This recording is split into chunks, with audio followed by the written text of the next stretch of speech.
حاجیوں کا ایک قافلہ حج کے لیے نکلا، اس میں ایک غریب آدمی کو خدمت کے لیے انہوں نے رکھ لیا، اس کا نام برا تھا۔ برا شخص حاجیوں کے خدمت کے لیے نکلا تھا۔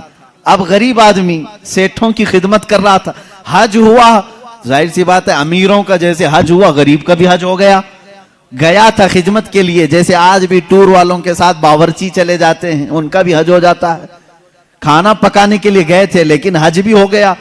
اب حج ہونے کے بعد مدینے آئے تو سارے سیٹھوں نے مل کر اس کا مذاق اڑایا، کہا برا تو طفیلی حج کر لیا، پیسے تو کچھ لگایا نہیں، ہماری خدمت کے لیے آیا اور حج ہو گیا، پتہ نہیں تیرا قبول ہوا بھی کہ نہیں ہوا۔ غریب کو تانا مت دو میرے عزیزو، اس کے دل پر یہ چوٹ لگی، دل پر بہت گہرا اثر ہوا۔ غریب ہو، مالدار نہیں، لیکن حج تو کیا ہے نا۔ لیکن ان امیروں نے یہ کہا کہ تیرا حج قبول ہوا کہ نہیں ہوا، وہ رونے لگا اور روتے روتے بارگاہ رسول میں حاضر ہو گیا۔ رسول پاک صلی اللہ تعالی علیہ وسلم کی قبر اطہر کے پاس بیٹھا رہا اور روتے روتے ظہر ہو گئی۔ اس نے کہا آقا آپ کی امت کے ایک غریب کو لوگوں نے چھیڑا ہے، کیا آپ کا غریب بے سہارا بے کس بے یارو مددگار رہے گا؟ اس کے حج کے متعلق لوگ سوال کر رہے ہیں، پیسے والے سوال کر رہے ہیں۔ دنیا نے دیکھا قبر رسول صلی اللہ تعالی علیہ وسلم کے کنارے سے ایک چٹھی برآمد ہوئی جس پہ لکھا ہوا تھا برا بریء من النار وقبل الحج، برا جہنم سے آزاد ہے، اس کا حج قبول ہو چکا ہے۔ جو لوگ بیان کیے انہوں نے دیکھا، لیکن کسی کو یہ نہیں خبر کہ یہ چٹھی آئی کہاں سے۔ میرے عزیزو، فقہاء، محدثین، علماء، اساتین ملت، سلف صالحین کا عقیدہ یہ تھا، یا رسول اللہ تو زندہ ہے واللہ، تو زندہ ہے واللہ، میری چشم عالم سے چھپ جانے والے میرے آقا صلی اللہ تعالی علیہ وسلم آج بھی جود و نوال کے بادشاہ ہیں، سخاوت کے اعلیٰ ترین منصب پر فائز ہیں۔ آج بھی وہ اسی طرح دیتے ہیں جیسے کل دیا کرتے تھے، اور صبح قیامت تک نوازتے رہیں گے۔ عزیزان گرامی وقار، رسول کریم صلی اللہ تعالی علیہ وسلم کے دربار سے جو کچھ بھی عطا کیا گیا ہے وہ ایک دو مثالیں نہیں۔ حافظ الحدیث ہیں ابو حفص سمرقندی رحمہ اللہ، ایک مشہور عالم دین ہے، انہوں نے اپنی کتاب میں لکھا ہے کہ مکہ مکرمہ میں ایک شخص کے ساتھ ایسا معاملہ پیش آیا کہ اس شخص کے والد کا انتقال ہوا، والد کا، باپ کا انتقال ہوا، لیکن باپ کا جیسے انتقال ہوا اچانک اس کے گھر میں معاملہ یہ ہوا کہ اس کے باپ کا چہرہ بگڑ گیا تھا، جانور کی طرح ہو گیا تھا۔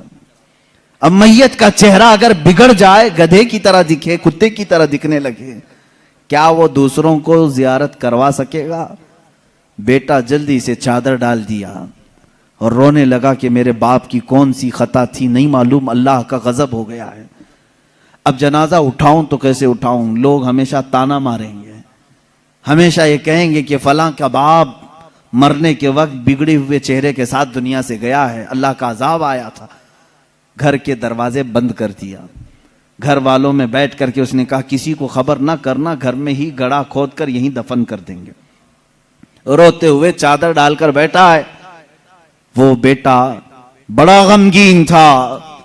تھوڑی دیر کے بعد گھر کے پیچھے والے دروازے کا کواڑ کھلتا ہے، ایک بزرگ گھر کے اندر آتے ہیں، ان کے چہرے پر چادر ہے، وہ سیدھے چلتے چلتے اس مرے ہوئے آدمی کے پاس آئے، چادر ان کے سر سے ہٹائی، اپنا ہاتھ اس کے چہرے پر پھیرا، پھر چادر ڈال دی اور اس بیٹے کے پاس آئے، پوچھا کہ کیا بات ہے، کیوں غم کر رہا ہے، کیوں رو رہا ہے؟